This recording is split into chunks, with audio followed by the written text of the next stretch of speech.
دمشق کے ادیب شیخ علی طنطاوی نے اپنی یادداشتوں میں لکھا ہے کہ دمشق میں ایک بہت بڑی مسجد ہے جو مسجد جامع توبہ کے نام سے مشہور ہے۔ اس مسجد کا نام مسجد توبہ رکھنے کی وجہ یہ ہے کہ وہاں پہلے فحشاء و منکرات کا مرکز تھا۔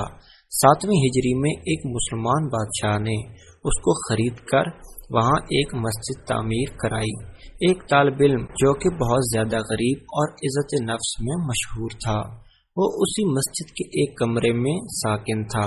2 روز گزر چکے تھے کہ اس نے کچھ نہیں کھایا تھا اور اس کے پاس کھانے کے لیے کوئی چیز نہیں تھی اور نہ ہی کھانا خریدنے کے لیے کوئی پیسہ اس کے پاس تھا۔ تیسرے روز بھوک کی شدت سے اس نے احساس کیا کہ وہ مرنے کے قریب ہے۔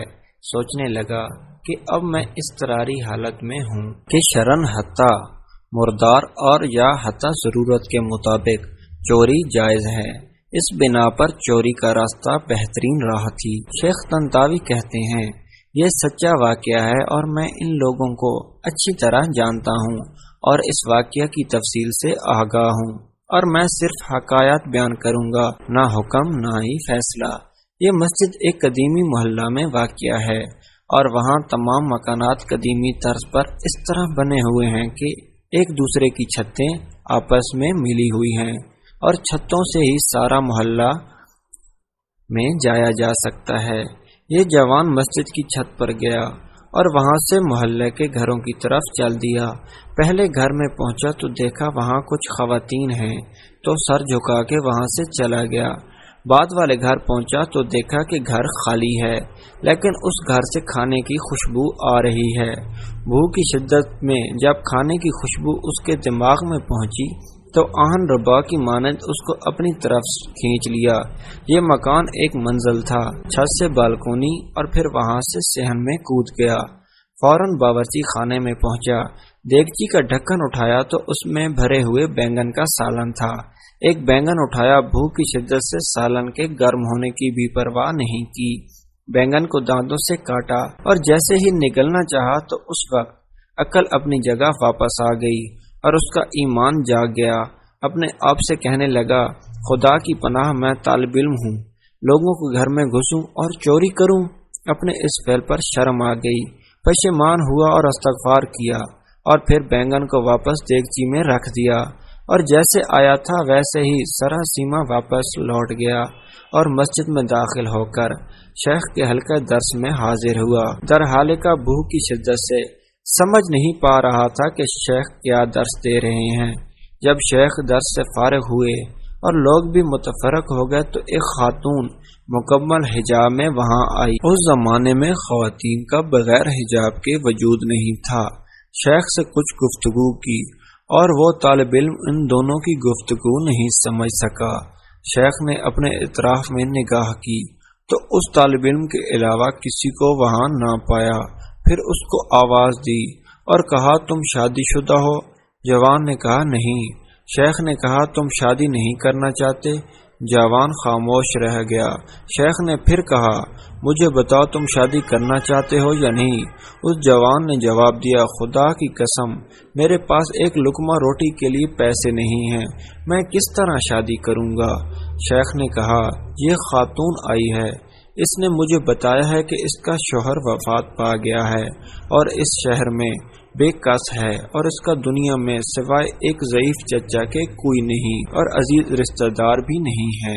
اپنے چچا کو یہ اپنے ساتھ لے کر آئی ہے اور وہ اس وقت اس مسجد کے ایک گوشہ میں بیٹھا ہوا ہے اور اس خاتون کو اس کے شوہر سے گھر اور مال وراثت میں ملا ہے۔ اب یہ آئی ہے اور ایسے مرد سے شادی کرنا چاہتی ہے جو شرعاً اس کا شوہر اور اس کا سرپرست ہو تاکہ تنہائی اور بدنیت انسانوں سے محفوظ رہے۔ کیا تم اس سے شادی کرو گے؟ جوان نے کہا، ہاں۔ اور پھر اس خاتون سے پوچھا، کیا تم اس کو اپنے شوہر کے طور پر قبول کرتی ہو؟ اس نے بھی مثبت جواب دیا۔ شیخ نے اس خاتون کے چچا اور 2 گواہوں کو بلا کر ان دونوں کا عقد پڑھ دیا اور اس طالب علم کے بجائے خود اس خواتین کا مہر ادا کیا اور پھر اس خاتون سے کہا، اپنے شوہر کا دمشق کے ادیب شیخ علی طنطاوی نے اپنی یادداشتوں میں لکھا ہے کہ